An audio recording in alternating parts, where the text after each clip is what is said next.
Sherlock Holmes em O Mistério do Vale Boscombe, escrito por Arthur Conan Doyle. Sherlock Holmes em O Mistério do Vale Boscombe. Certa manhã tomávamos o desjejum, minha mulher e eu, quando a criada trouxe um telegrama. Era de Sherlock Holmes e dizia: Tenho uns 2 dias de folga? Acabo de receber um telegrama do oeste da Inglaterra relacionado à tragédia do Vale Boscombe. Gostaria que fosse comigo. Ar e paisagens perfeitos. Parto de Paddington pelas 11h15. Que lhe parece, meu querido? Perguntou minha mulher olhando para mim. Você vai? Realmente não sei o que dizer. Tenho muitos pacientes no momento. Ora, Astruter, faria seu trabalho por você. Tem parecido um pouco pálido ultimamente. Acho que a mudança lhe faria bem. E você sempre tem tanto interesse pelos casos de Mr. Sherlock Holmes. Seria um ingrato se não tivesse. Contudo, o que ganhei graças a um deles, respondi. Mas se eu for, tenho de fazer a mala imediatamente, porque só disponho de meia hora. Minha experiência de serviço militar no Afeganistão teve pelo menos o efeito de fazer em mim um viajante pontual e disposto. Como minhas necessidades eram poucas e simples, em menos do que o tempo estipulado, eu já estava aboletado num carro de aluguel com minha maleta, chocalhando a caminho da estação de Paddington. Sherlock Holmes andava de um lado para o outro da plataforma, sua figura alta, descarnada, parecendo ainda mais alta e descarnada por causa da comprida capa de viagem cinza e do boné de pano muito ajustado à cabeça. Foi realmente muita bondade sua ter vindo, Watson, disse ele. Faz uma diferença considerável para mim ter comigo alguém em que posso confiar inteiramente. A ajuda local é sempre ou inútil, ou tendenciosa. Se você guardar os 2 lugares do canto, irei comprar as passagens.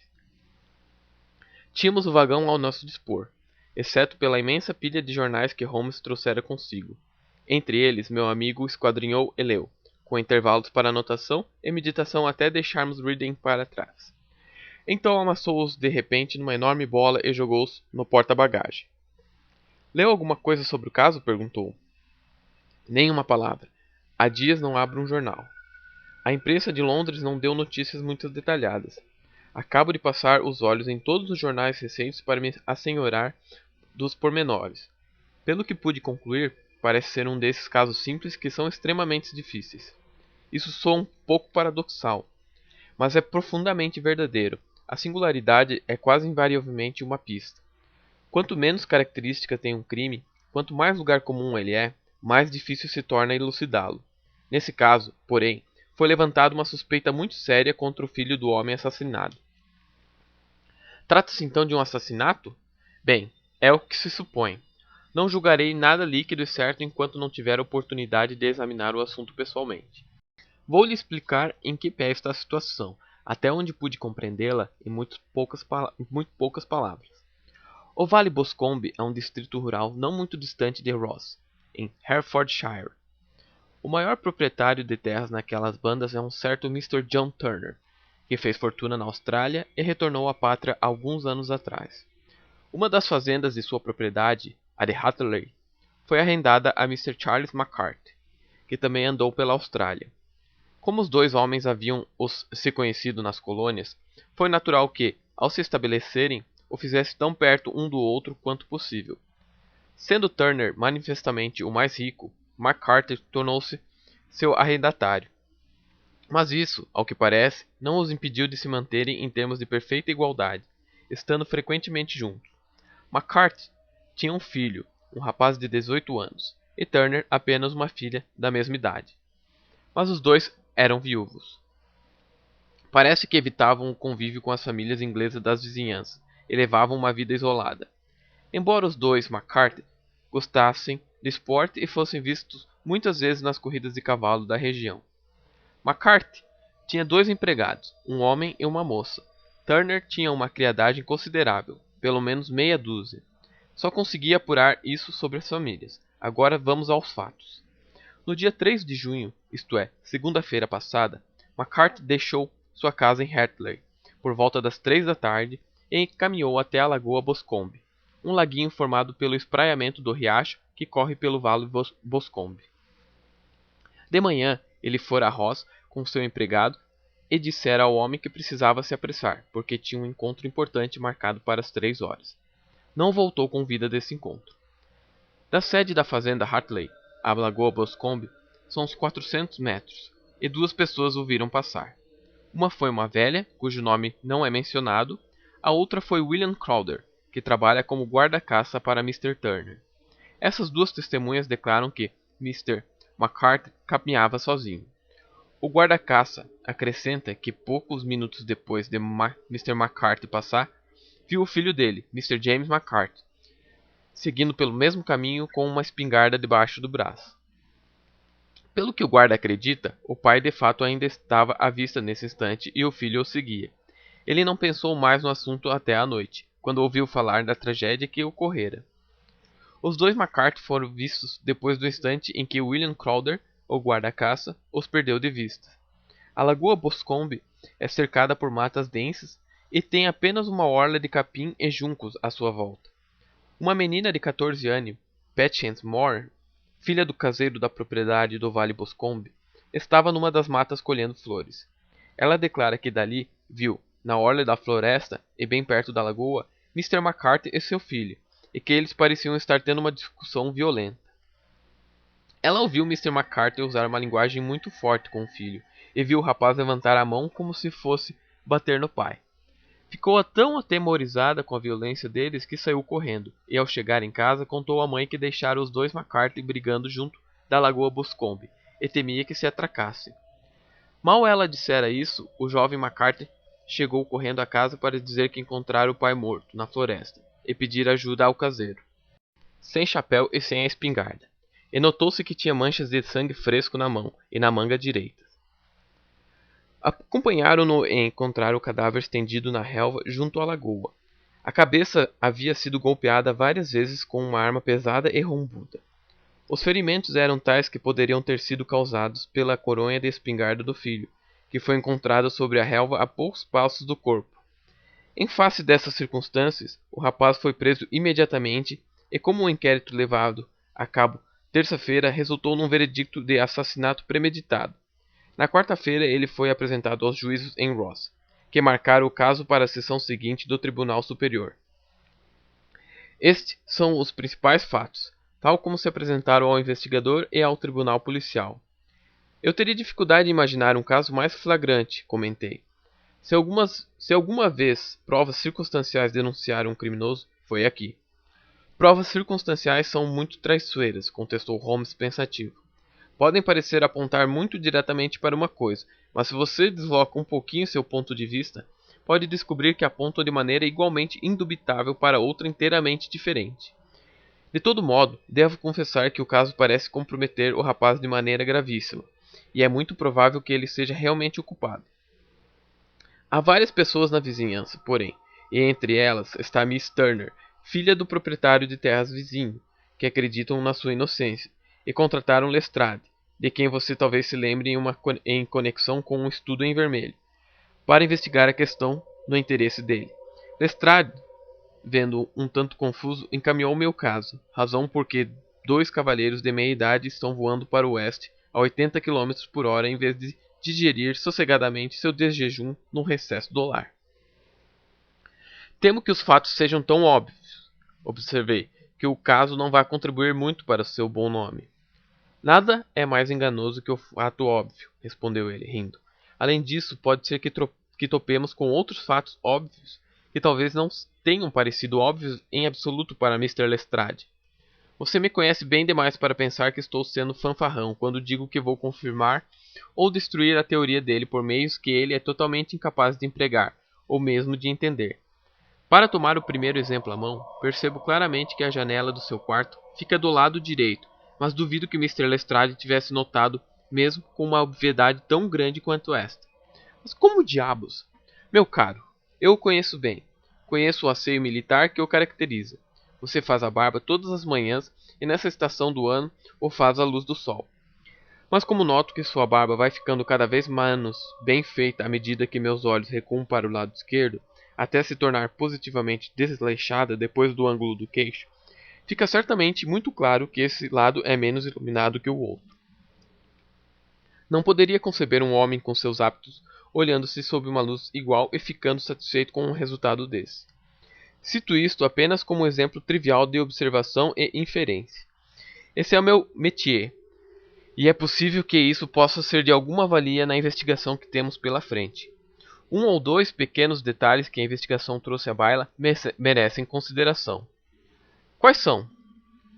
Parece que a detenção do rapaz não ocorreu imediatamente, mas depois de seu retorno à fazenda Hartley, quando o inspetor de polícia lhe deu voz de prisão. Ele declarou que aquilo não o surpreendia e que não merecia outra coisa. Essa observação dele teve como efeito natural afastar qualquer vestígio de dúvida que pudessem ter restado nas mentes do tribunal policial. Foi uma confissão, exclamei. Não, pois foi seguida de uma declaração de inocência. Vindo coroar uma série de fatos tão incriminatórios, o comentário foi no mínimo extremamente suspeito. Pelo contrário, disse Holmes, é a nesga mais clara que posso entrever em meio às nuvens do momento. Por mais inocente que pudesse ser, ele não seria imbecil a ponto de não ver que as circunstâncias depunham fortemente contra ele. Se tivesse manifestado surpresa com a sua prisão, ou fingindo indignação, isso me teria parecido altamente suspeito, porque tal surpresa ou indignação não seriam naturais naquela circunstância, embora pudesse parecer a melhor tática para um calculista. O modo franco como aceitou a situação o assinala ou como inocente ou como um homem de considerável autocontrole e firmeza. Quanto à observação que fez sobre o seu merecimento, também ela não foi estranha, levando-se em conta que ficou junto do cadáver do pai, e que havia sem dúvida, naquele mesmo dia, esquecido de seu dever filial, dirigindo-lhe palavras ofensivas, e até, segundo a menina cujo testemunho é tão importante, levantado a mão como se para agredi-lo. A autocensura e o arrependimento manifestos em suas palavras parecem-me indícios de uma mente sadia, não de uma mente culpada. Sacudi a cabeça. Muitos homens foram enforcados com base em provas mais fracas. É verdade, e muitos foram injustamente enforcados. Que versão o próprio rapaz dá de tudo isso? Receio que ela não seja lá muito encorajadora para seus defensores, embora contenha um ou dois pontos sugestivos. Você a encontrará aqui, e poderá lê-la por si mesmo. Tirou de sua pilha de jornais um exemplar do diário local de Herefordshire e, dobrando a folha, apontou um parágrafo que transcrevia o depoimento do malfadado rapaz acerca dos acontecimentos. Instalei-me num canto do vagão e o li com muita atenção.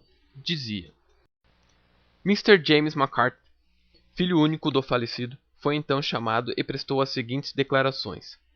Eu passara 3 dias fora de casa, em Bristol, e só retornara na manhã de segunda-feira passada, dia 3. Meu pai não estava em casa quando cheguei e a criada informou-me que ele fora a Ross, com Joe Cobb, o cavalariço. Pouco depois de minha volta, ouvi as rodas de sua charrete no pátio. E olhando pela minha janela, vi-o saltar e sair do pátio rapidamente, mas não pude perceber que direção tomou. Peguei então minha espingarda e fui andando no rumo da lagoa Boscombe, com a intenção de visitar o viveiro de coelhos que fica do outro lado. A caminho vi William Crowther, o guarda-caça, tal como ele declarou em seu depoimento. Mas ele se engana ao pensar que eu estava seguindo meu pai. Não tinha ideia de que ele caminhava à minha frente. A cerca de 100 metros da lagoa ouvi um grito, "Coi!", que era um sinal que meu pai e eu costumávamos usar entre nós. Avancei correndo e encontrei-o junto à lagoa. Pareceu muito surpreso ao me ver, e perguntou-me de maneira bastante áspera o que eu estava fazendo ali. Seguiu-se uma conversa que levou a palavras fortes e quase a socos, pois meu pai era um homem de temperamento muito violento. Vendo que sua raiva se tornava incontrolável, deixei e voltei para a fazenda Hartley. Não andara mais de 150 metros, porém, quando ouvi atrás de mim um grito medonho que me fez voltar correndo. Encontrei meu pai agonizando no chão, com a cabeça horrivelmente ferida. Soltei a espingarda no chão e segurei-os nos braços, mas ele expirou quase instantaneamente. Fiquei alguns minutos ajoelhado ao seu lado e depois corri à casa do caseiro, Mr. Turner, que era a mais próxima, para pedir ajuda. Ao voltar não vi ninguém perto de meu pai e não tenho ideia de como ele foi ferido. Não era um homem muito estimado, tendo maneiras um tanto frias e intimidadoras, mas, pelo que sei, não tinha inimigos sérios. Não sei mais nada sobre o assunto. Investigador: seu pai fez alguma declaração antes de morrer? Testemunha: Murmurou algumas palavras, mas só pude captar uma alusão a um rato. Investigador. Como entendeu isso? Testemunha. Não fez nenhum sentido para mim. Pensei que ele estava delirando. Investigador. Qual foi o motivo dessa briga final entre o senhor e o seu pai? Testemunha. Preferiria não responder. O investigador. Lamento, mas devo insistir. Testemunha. É realmente impossível para mim dizer-lhe. Posso lhe assegurar que nada tem a ver com a triste tragédia que se seguiu. Investigador. Cabe ao tribunal decidir isso. Não preciso lhe dizer que sua recusa a responder prejudicará consideravelmente sua defesa em qualquer processo que venha a ser movido. Testemunha. Mesmo assim, devo me recusar. Investigador. Pelo que entendo, o grito "Coe" era um sinal comum entre o senhor e seu pai. Testemunha. Era. Investigador. Como foi então que ele lançou antes de vê-lo e antes mesmo de saber que tinha voltado de Bristol? Testemunha, consideravelmente confuso. Não sei. Um jurado. Não viu nada que despertasse sua suspeita quando voltou? Ao ouvir o grito e encontrou seu pai fatalmente ferido? Testemunha. Nada de definido. Investigador. Que quer dizer? Testemunha. Eu estava tão perturbado e agitado quando saí da mata que não pude pensar senão em meu pai. Apesar disso, tenho a vaga impressão de ter visto enquanto corria alguma coisa no chão à minha esquerda. Pareceu ser uma coisa cinzenta, algum tipo de casaco ou talvez uma manta. Quando me levantei de junto do meu pai, olhei à minha volta procurando aquilo, mas já havia desaparecido. Quer dizer que desaparecera antes que fosse pedir ajuda? Sim, desaparecera. Não é capaz de dizer o que era? Não, tive apenas uma impressão de que havia alguma coisa ali. A que distância do corpo? Uns 12 metros. E a que distância da orla da floresta? Mais ou menos a mesma. Então, se essa coisa foi retirada, foi enquanto o senhor estava a 12 metros dela? Sim, mas de costas para ela. Com isso, encerrou-se o depoimento da testemunha. Vejo, disse eu, passando os olhos pelo final da coluna, que o investigador, em suas observações finais, foi bastante severo com o jovem McCarthy.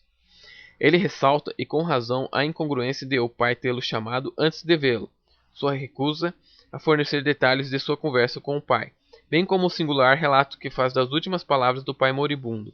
Tudo isso, como ele frisa, depõe muito contra o filho. Holmes riu mansamente comigo mesmo e esticou-se no assento estofado. Tanto você como o inspetor esforçaram-se muito, disse, para destacar exatamente os pontos que depõem muito fortemente em favor do rapaz. Não vê que vocês dois lhe atribuem alternadamente excesso e falta de imaginação? Falta por não ter sido capaz de inventar uma causa para a briga que lhe ganhasse a simpatia dos jurados. Excesso por ter criado algo tão absurdo como a menção de um moribundo a um rato e o incidente do pano desaparecido. Não, não. Abordarei esse caso partindo do princípio de que as declarações do rapaz são verdadeiras, e veremos aonde essa hipótese nos levará. Agora cá está o meu Petrarca de bolso. Não direi mais uma palavra sobre esse caso até chegarmos ao local da ação. Almoçaremos em Swindon e vejo que estaremos lá em 20 minutos. Eram quase 4 horas, quando finalmente, depois de passar pelo belo vale de Stroud e de cruzar o largo e brilhante Severn, encontramos nos bonitos vilarejos de Ross. Um homem magro, com cara de fuinha, ar furtivo e matreiro, esperava-nos na plataforma. Apesar do leve guarda-pó marrom e das peneiras de couro que usava em deferência ao ambiente rústico, não tive dificuldade em reconhecer Lestrade, da Scotland Yard. Com ele, rumamos para Hereford Arms, onde um quarto já fora reservado para nós. Contratei uma carruagem, disse Lestrade, enquanto tomávamos uma xícara de chá. Conheço a sua natureza energética e sabia que você não ficaria feliz até estar no local do crime. Foi muito gentil e lisonjeiro de sua parte, respondeu Holmes. Trata-se inteiramente de uma questão de pressão barométrica. Lestrade pareceu espantado. Não o compreendo muito bem, disse. Como está o barômetro? Ah, vejo que marca 29. Não há vento e nem uma só nuvem no céu. Tenho aqui um maço de cigarro que precisam ser fumados. E o sofá é muito superior àquela coisa abominável que geralmente se encontra nos hotéis do interior. Não me parece provável que venha utilizar a carruagem esta noite. Sem dúvida você já tirou suas conclusões pelos jornais, disse Lestrade, com um riso indulgente. O caso é claro, como água, e quanto mais investigamos, mais claro fica. Apesar disso, não se pode recusar o pedido de uma dama. sobretudo quando tão enfático. Ela conhece seu renome e quis ter a sua opinião, embora eu lhe tenha dito reiteradamente que você não poderia fazer nada que eu já não tivesse feito. Que coincidência! A carruagem dela está chegando à porta. Mal ele falara, entrou a afobada sala dentro uma das mais lindas jovens que jamais vi em minha vida. Os luminosos olhos violetas, os lábios entreabertos e as faces rosadas, ela perdera toda a sua reserva natural no alvoroço e ansiedade que a dominavam. Ah, Mr. Sherlock Holmes! Exclamou, olhando de um para outro de nós e por fim, com a intuição rápida de uma mulher, dirigindo-me ao meu companheiro. Que bom que veio. Vim aqui para lhe dizer como estou satisfeita. Sei que James não fez aquilo. Sei e quero que inicie seu trabalho sabendo disso também. Nunca se permita uma dúvida quanto a isso. Nós nos conhecemos desde crianças e conheço os defeitos dele melhor que ninguém. Mas ele é tão bom que não faria mal a uma mosca. Essa acusação soa absurda para todos que realmente o conhecem. Espero que possamos inocentá-lo, Miss Turner, respondeu Sherlock Holmes. Esteja certa de que farei tudo o que estiver ao meu alcance. O senhor leu os depoimentos? Já chegou a uma conclusão? Não vê alguma saída, alguma falha? Não acha também que ele é inocente? Isso me parece muito provável. Pronto, exclamou ela, jogando a cabeça para trás e lançando um olhar de desafio para Lestrade. Ouviu isso? Ele me dá esperança. Lestrade deu de ombros. Receio que meu colega tenha sido um pouco precipitado ao tirar suas conclusões, disse. Mas ele está certo. Ah, sei que está certo. James nunca fez aquilo, e quanto àquela briga com o pai, tenho certeza de que ele não quis revelar o motivo dela ao juiz. Foi porque dizia a respeito a mim. De que maneira? Perguntou Holmes.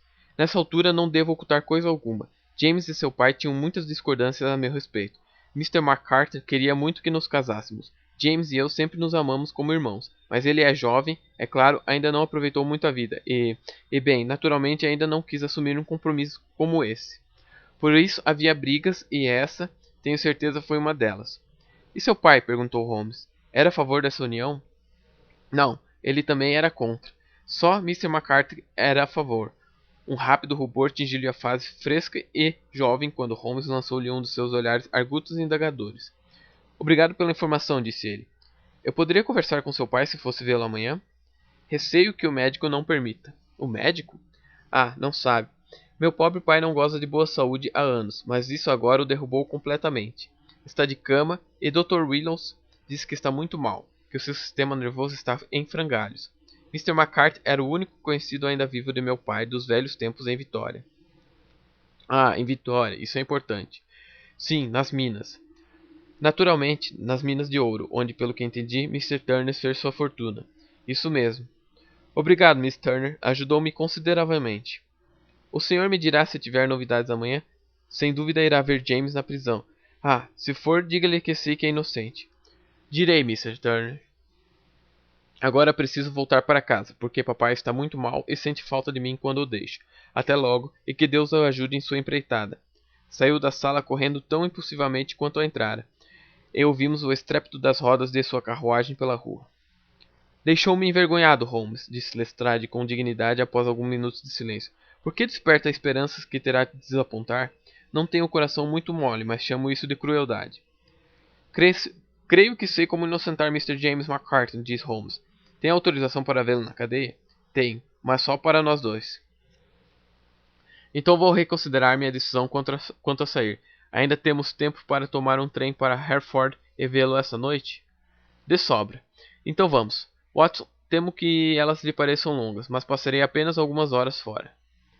Caminhei com eles até a estação e depois perambulei pelas ruas da cidadezinha.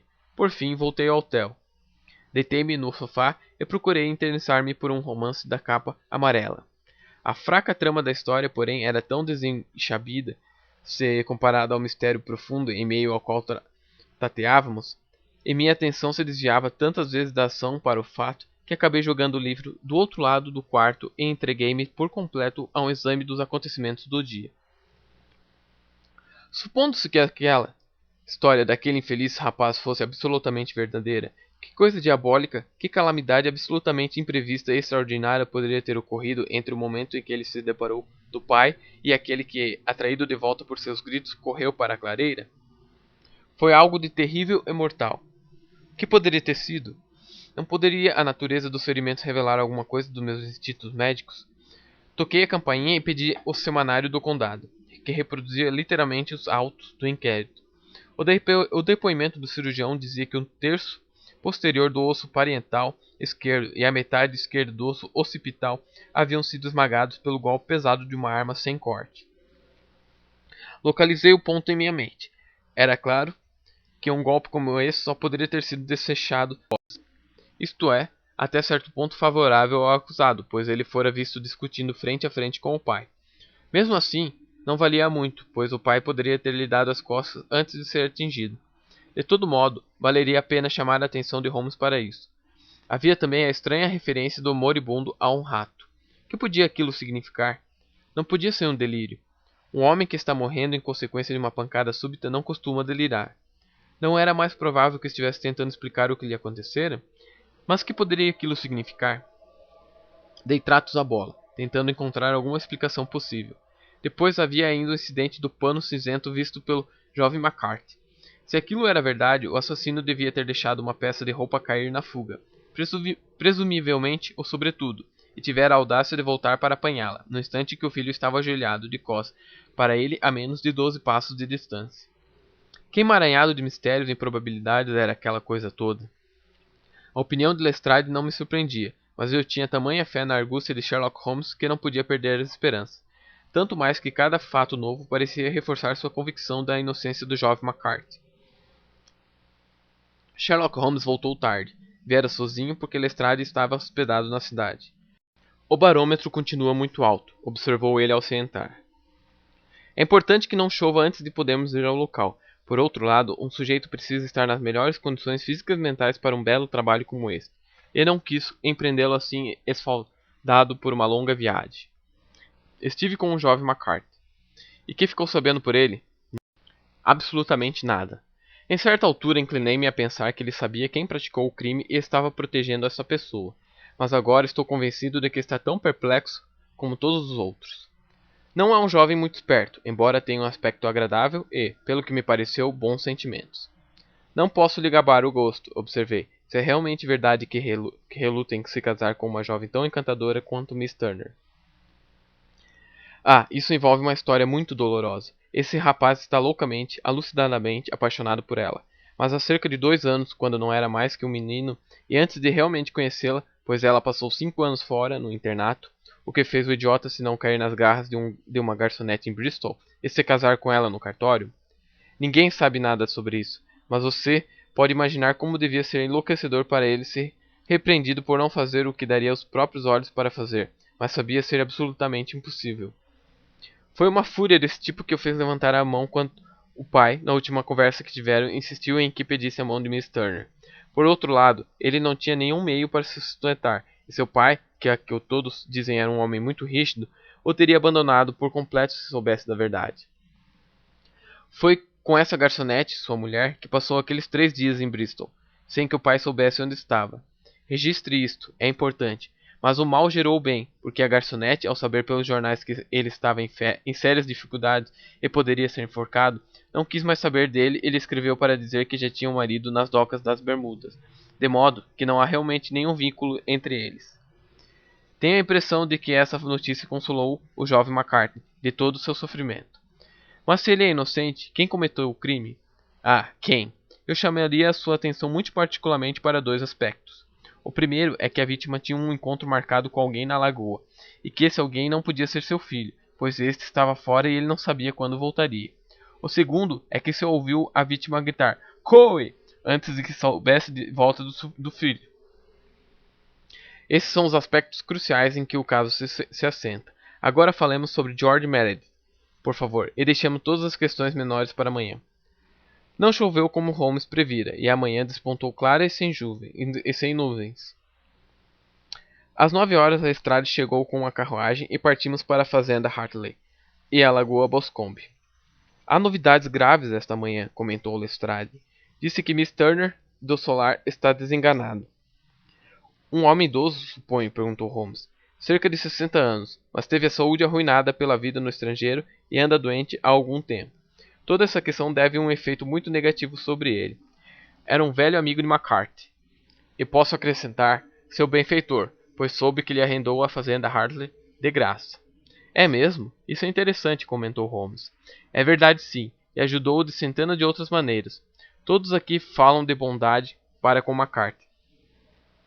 Realmente, não lhe parece algo singular que esse McCarthy, que parece pouco ter de seu e dever tantas obrigações a Turner, pense em casar o filho com a filha desse amigo, que é ao que se presume a herdeira do patrimônio, e isso de maneira tão presunçosa, como se fosse apenas uma questão de pedir a mão da moça e tudo estaria resolvido? Mais estranho ainda quando sabemos que o próprio Turner não via a ideia com bons olhos. Foi o que a filha nos disse. Você não deduz alguma coisa disso? Pronto, lá vem as deduções e as inferências, exclamou Lestrade, piscando o olho para mim. Já me parece difícil o bastante enfrentar os fatos, Holmes, sem estar buscando teorias e fantasias. Tem razão, disse Holmes, sério. Você acha tão difícil enfrentar os fatos. De todo modo, cheguei a um fato que você parece dificuldade em assimilar, retrucou Lestrade e com algum entusiasmo. E é que McCarthy pai foi morto por McCarthy filho, e que todas as teorias em contrário não passam de devaneios. Bem, antes de devanear, que não pensar, retrucou Holmes rindo. Mas ou muito me engano, ou temos a fazenda Hartley ali à esquerda. É ela mesmo. Era uma construção ampla de aparência confortável, com 2 andares, telhados de ardósia e grandes manchas amarelas de líquen nas paredes cinzentas. As cortinas cerradas e as chaminés apagadas, porém, davam-lhe um ar desolado, como se o peso daquele horror ainda a esmagasse.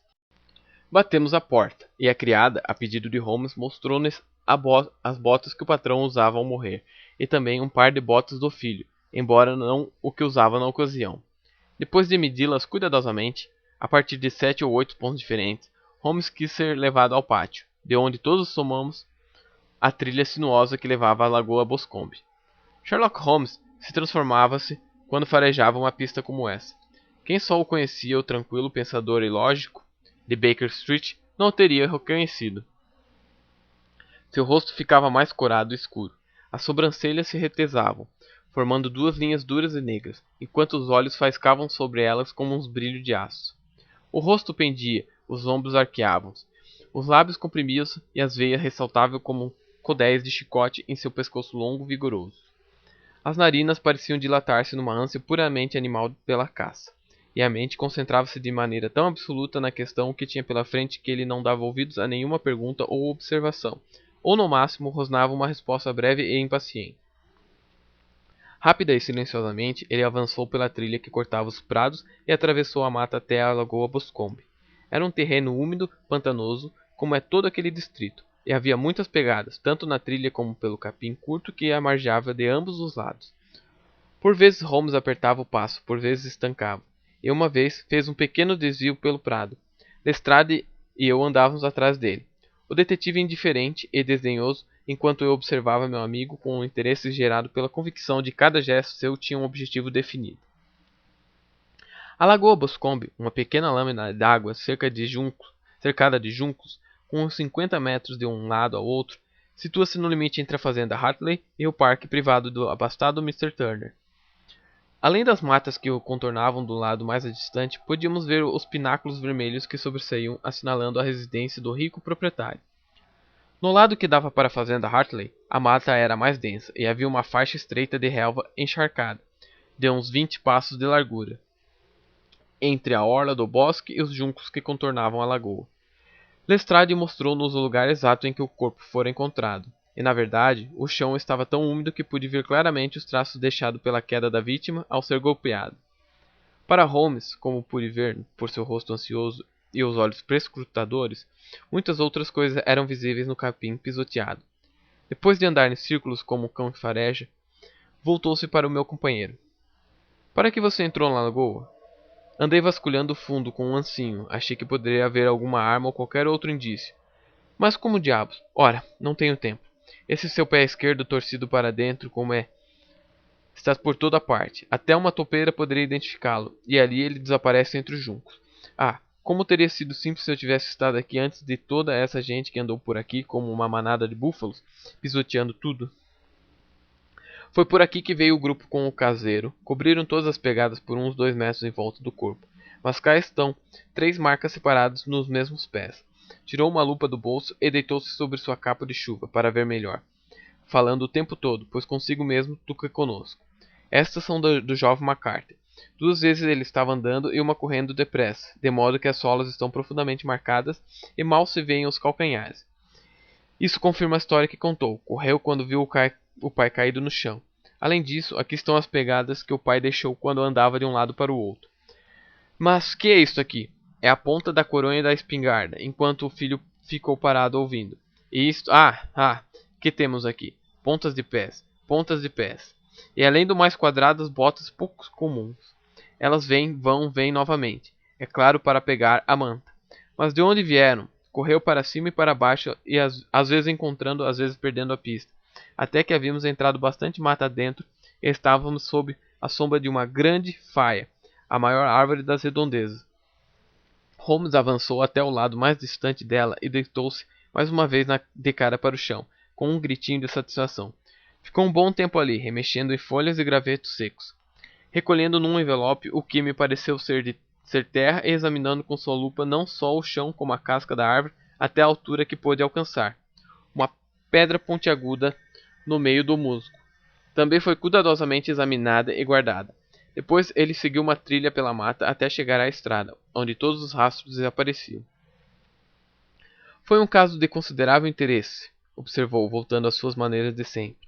Imagino que essa casa cinzenta à direita deve ser a do caseiro. Acho que vou até lá dar uma palavra com Moran e talvez escrever um bilhetinho. Isso feito, poderemos pegar a carruagem de volta para o nosso almoço. Vocês podem ir andando até ela. Estarei com vocês num instante. Levamos uns 10 minutos para chegar a nosso carro e voltamos a Ross. Holmes ainda carregando consigo a pedra que apanhara no bosque. Talvez esta pedra lhe interesse, Lestrade, disse mostrando-a. Foi a arma do crime. Não vejo nenhuma marca. Não há marcas. Então como sabe? O capim estava crescendo debaixo dela. A pedra só passou poucos dias ali. Não há sinal do lugar de onde foi retirada. Ela corresponde aos ferimentos. Não há nenhum vestígio de qualquer outra arma. E o assassino? É um homem alto e canhoto, cocheia com a perna direita, usa botas de calça de sola grossa e uma capa cinzenta. Fuma charutos indianos, usa piteira e leva no bolso um canivete cego. Há vários outros indícios, mas esses talvez bastem para nos ajudar em nossa busca. Lamento, mas continuo cético, respondeu Lestrade rindo. As teorias são boas, mas teremos de enfrentar um judicioso júri inglês. Nos verrons, disse Holmes serenamente. Você aplica seu método e eu aplicarei o meu. Estarei ocupado essa noite e provavelmente voltarei a Londres pelo trem da manhã. Deixando seu caso sem conclusão? Não, concluído. Mas o mistério está desvendado. Nesse caso, quem foi o criminoso? O cavalheiro que descrevi. Mas quem é ele? Certamente não lhe será difícil descobrir. Esta não é uma região tão populosa assim. Sou um homem prático, retrucou Lestrade, dando de ombros, e realmente não tenho condições de sair pela região à procura de um cavalheiro canhoto e coxo. A Scotland Yard em peso riria de mim. Muito bem, disse Holmes, sem se alterar. Dê-lhe a chance. Cá está a sua hospedaria. Adeus. Vou-lhe escrever antes de partir. Tendo deixado Lestrade em seu alojamento, fomos para o nosso hotel, onde encontramos o almoço na mesa. Holmes estava calado e imerso em pensamentos. Tinha uma expressão aflita no rosto, como alguém que se vê num beco sem saída. Por favor, Watson, disse, quando a toalha da mesa foi retirada. Sente-se aqui nessa cadeira e deixe-me lhe fazer um breve sermão. Não sei bem o que fazer e gostaria que me aconselhasse. Acenda um charuto e permita-me expor o problema. Por favor? Bem, na consideração desse caso, 2 aspectos da narrativa do jovem McCarthy nos surpreende de imediato, a nós dois, embora a mim tenham favorecido favoráveis a ele e a você contrários. Um foi o fato de que, segundo ele o declarou, o pai teria gritado "Coe!" antes de vê-lo. O outro foi a singular referência do moribundo a um rato. Ele murmurou várias palavras, claro, mas foi só isso que o filho entendeu. Ora, nossa investigação deve partir desses 2 pontos, e começaremos presumindo que as palavras do rapaz são absolutamente verdadeiras. Que poderia significar esse coe, então? Bem, obviamente não poderia ter sido dirigido ao filho. Este, pelo que o pai sabia, estava em Bristol. Foi por mero acaso que o filho o ouviu. O objetivo do grito era chamar a atenção da pessoa com quem o pai marcara o encontro. Mas como se trata de um grito caracteristicamente usando entre australianos, há forte probabilidade de que a pessoa que McCarthy Esperava encontrar na lagoa Poscombe fosse alguém que estivera na Austrália. Mas e o rato? Sherlock Holmes tirou do bolso um papel dobrado e abriu sobre a mesa. Isto é um mapa na colônia de Vitória, disse. Telegrafei a Bristol pedindo ontem à noite. Tapou uma parte do mapa com a mão. Que lê aqui? Arat. Li. E agora? Ergueu a mão. Ballarat. É claro, pois esta a palavra pronunciada pelo moribundo, de que o filho captou apenas as duas últimas sílabas. Ele estava tentando pronunciar o nome do assassino. Fulano de tal de Ballarat. É fabuloso, exclamei. É óbvio, com isso, como vê, estreitei consideravelmente o campo.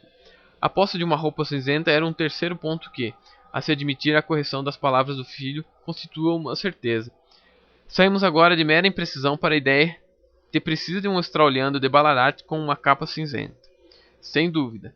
E que se sentia em casa no distrito, pois só se pode chegar à lagoa passando pela fazenda ou pela propriedade, locais em que estranhos não poderiam perambular. Naturalmente. Fizemos então a nossa expedição de hoje. Por meio de um exame no terreno, obtive os detalhes insignificantes que transmitia aquele imbecil do Lestrade sobre a pessoa do criminoso. Mas como chegou a eles? Você conhece meu método, baseia-se na observação de trivialidades. Quanto à altura, sei que poderia deduzi-la aproximadamente pelo tamanho das passadas. As botas também poderiam ser descritas a partir das pegadas. Isso era botas peculiares. Mas o fato de ser coxo, a marca do pé direito dele era sempre menos distinta que a do esquerdo. Ele punha menos peso sobre ele. Por quê? Porque claudicava, era coxo. Mas e o fato de ser canhoto? Você mesmo ficou impressionado com a natureza do ferimento, tal como descrito pelo médico no inquérito. O golpe foi desfechado imediatamente de trás, e apesar disso, sobre o lado esquerdo. Ora, como teria isso sido possível a menos que o autor fosse canhoto? Ele ficara atrás daquela árvore durante a conversa entre o pai e o filho. Chegara a fumar ali. Encontrei cinza, que meu conhecimento especializado de cinzas de tabaco me permitiu identificar como um de charuto indiano. Como sabe, dediquei certa atenção ao assunto e escrevi uma pequena monografia sobre as cinzas de 140 variedades de fumo de cachimbo, charuto e cigarro. Tendo encontrado a cinza, olhei em volta e achei a ponta do charuto, entre os musgos onde ele a jogara. Era um charuto indiano, da variedade enrolada em Roterdã. E a piteira? Pude ver que a ponta não estivera em sua boca, portanto o homem usava piteira. A ponta fora cortada, não mordida, mas o corte não era bem feito, do que deduzi um canivete cego. Holmes, você lançou em volta desse homem uma rede de que ele não poderá se desvencilhar, e salvou uma vida humana inocente, tão verdadeiramente como se tivesse cortado a corda que o enforcava. Vejo em que direção tudo isso aponta. O culpado é Mr. John Turner, anunciou o garçom do hotel, abrindo a porta de nossa sala de estar introduzindo um visitante. Entrou uma figura estranha e impressionante. Um andar lento e claudicante e os ombros encurvados davam-lhe uma aparência de decrepitude. Muito embora seus traços duros, sucados e bem marcados, e seus membros enormes mostrassem que era dotado de uma força incomum, física e moral. A barba emaranhada, o cabelo grisalho e as sobrancelhas caídas combinavam para lhe conferir um ar de dignidade e poder, mas o rosto era de um branco acinzentado, enquanto os lábios e os cantos das narinas tinham uma nuance de azul. Um relance deixou claro para mim que aquele homem sofria de uma doença crônica e fatal. Por favor, queira sentar-se no sofá, disse Holmes, cortesmente.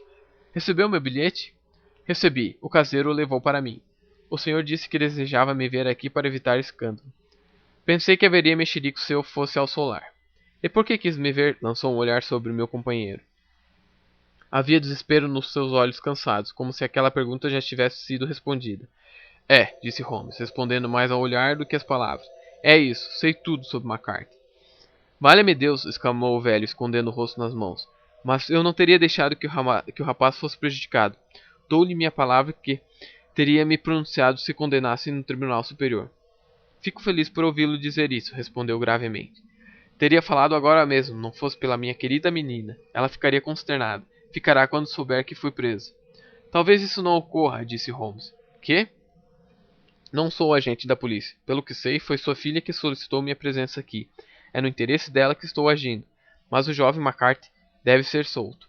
Sou um moribundo, disse o velho Turner. Sofro de diabetes há anos. Meu médico disse que talvez não tenha mais nem um mês de vida. Mas gostaria de morrer sob o meu próprio teto, não numa prisão. Holmes levantou-se e foi sentar-se à mesa com uma caneta na mão e um maço de papéis à sua frente. Conte-nos simplesmente a verdade, disse. Anotarei os fatos.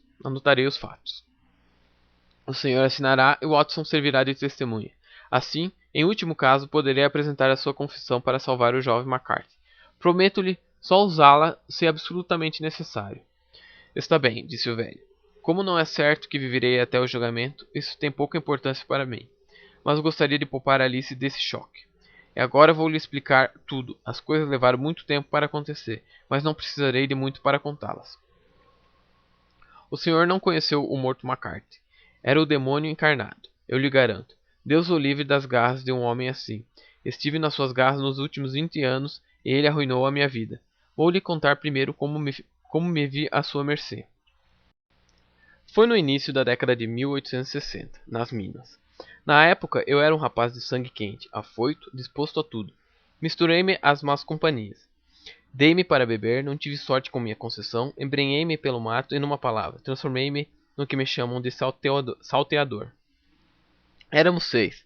Levávamos uma vida dissoluta, livre, assaltando à mão armada uma fazenda de criação de gado de tempos em tempos, ou detendo carroças nas estradas para as minas. Tornei-me conhecido pelo nome Black Jack, de Ballarat, e até hoje nosso grupo é lembrado na colônia como a quadrilha Ballarat. Certo dia ficamos de emboscada e atacamos um comboio de ouro que ia de Ballarat para Melbourne. Como eram 6 soldados, e nós também éramos 6, foi duro, mas derrubamos 4 deles na primeira rajada de balas. 3 dos nossos morreram, porém antes de conseguirmos o butim. Encostei minha pistola na cabeça do cocheiro, que não era outro senão esse McCarthy. Juro que gostaria de tê-lo matado ali mesmo, mas poupei-o, apesar de ver seus olhos perversos pregados no meu rosto, como se para memorizar cada traça. Fugimos com o ouro, ficamos ricos e viemos para a Inglaterra sem despertar suspeitas. Aqui eu me afastei dos meus amigos, camaradas e resolvi me estabelecer numa vida tranquila e respeitável. Comprei essa propriedade que por sorte estava à venda e me decidi a praticar algum bem com meu dinheiro para compensar a maneira como o ganhara. Casei-me também, embora minha mulher tenha falecido jovem, deixou-me a minha querida Alice. Desde que ainda era um bebê, sua mãozinha parecia me levar para o bom caminho, como nada fizeram antes. Numa palavra, virei uma página nova e fiz tudo o que pude para me redimir do passado. Tudo ia bem quando McCarthy deitou suas garras em mim. Eu fora à cidade tratar de um investimento e o encontrei na Regent Street, quase andrajoso. Cá estamos, Jack, disse ele, tocando meu braço. Seremos como uma verdadeira família para você. Somos 2, meu filho e eu, e você pode cuidar de nós, se não quiser. A Inglaterra é um país excelente. A lei impera aqui. É só chamar que um policial aparece. Bem, desceram para cá, oeste, não houve meio de eu me livrar deles, e desde então vivem sem pagar nada nas minhas melhores terras. Nunca mais tive descanso, nem paz, nem esquecimento. Para onde quer que eu me virasse, topava com sua cara esperta e risonha. As coisas foram ficando ainda piores à medida que Alice crescia, pois ele logo viu que eu tinha mais medo de que ela conhecesse o meu passado do que a polícia. Todos os seus desejos deviam ser satisfeitos, e eu lhe dava fosse o que fossem, sem questionar. Terra, dinheiros, casa, até que finalmente ele pediu algo que eu não podia lhe dar. Pediu Alice. O filho dele e a minha menininha, é claro, haviam crescido, e como era sabido que eu era um homem doente, pareceu-lhe um belo golpe fazer o filho se apossar de todo o meu patrimônio. Mas nessa questão eu fui firme. Não queria seu maldito sangue misturado com o meu. Não que desgostasse do rapaz, mas tinha o sangue do pai nas veias, e isso bastava. Resisti. McCarthy ameaçou. Desafiei-o a fazer o pior. Deveríamos nos encontrar na lagoa, a meio caminho entre nossas casas para resolver o assunto. Quando cheguei, encontrei-o conversando com o filho. Esperei atrás de uma árvore, fumando um charuto, até que ficasse sozinho.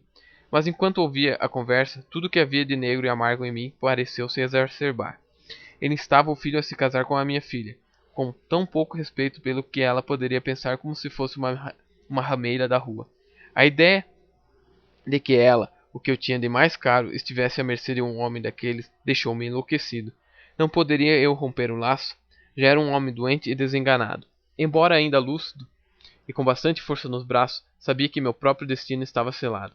Mas minha memória e minha filha, ambas poderiam ser salvas, se eu pudesse silenciar aquela língua imunda. Eu o fiz, Mr. Holmes. Eu o faria de novo. Por mais que tenham sido os meus pecados, levei uma vida de martírio para espiá-lo. Mas que minha menina ficasse presa na mesma malha que me enredavam era mais do que eu podia suportar. Golpeei-o sem mais piedade do que fosse um animal imundo e peçonhento. Seu grito trouxe o filho de volta, mas eu já chegara à proteção da mata, embora tenha sido obrigado a voltar para pegar a capa que deixara cair na fuga. É esta, senhora, na verdade, história de tudo bem que aconteceu. Bem, não me compete julgá-lo, disse Holmes, enquanto o velho assinava a declaração que ele redigira. Rezo para que nunca estejamos expostos a semelhante tentação. Espero que não, senhor. E o que pretende fazer? Tendo em vista a sua saúde, nada. O senhor mesmo está ciente de que dentro em breve terá de responder por seus atos perante um tribunal muito superior ao nosso. Guardarei sua confissão. Se McCartney for condenado, serei obrigado a usá-la. Se não, ela jamais será lida por ninguém e seu segredo, quer o senhor seja vivo ou morto, estará seguro conosco. Adeus então, disse o velho solenemente. Os senhores sofrerão menos em seus leitos de morte quando isso ocorrer, graças à lembrança da paz que me proporcionaram no meu. Deixou a sala lentamente, todo o seu corpanzil oscilando e tremendo. Que Deus nos ajude, exclamou Holmes, depois de um longo silêncio. Por que o destino prega peças como essa a pobres vermes impotentes? Nunca travo conhecimento com um caso como esse sem pensar nas palavras de Baxter e dizer: ali vai, pela graça de Deus, Sherlock Holmes. James McCarthy foi absolvido no Tribunal Superior por força de uma série de objeções levantadas por Holmes, entregues ao Conselho de Defesa. O velho Turner viveu mais 7 meses após nossa entrevista, mas agora está morto, e é de todo provável que o filho e a filha possam viver felizes juntos, na ignorância da nuvem negra que paira sobre seu passado.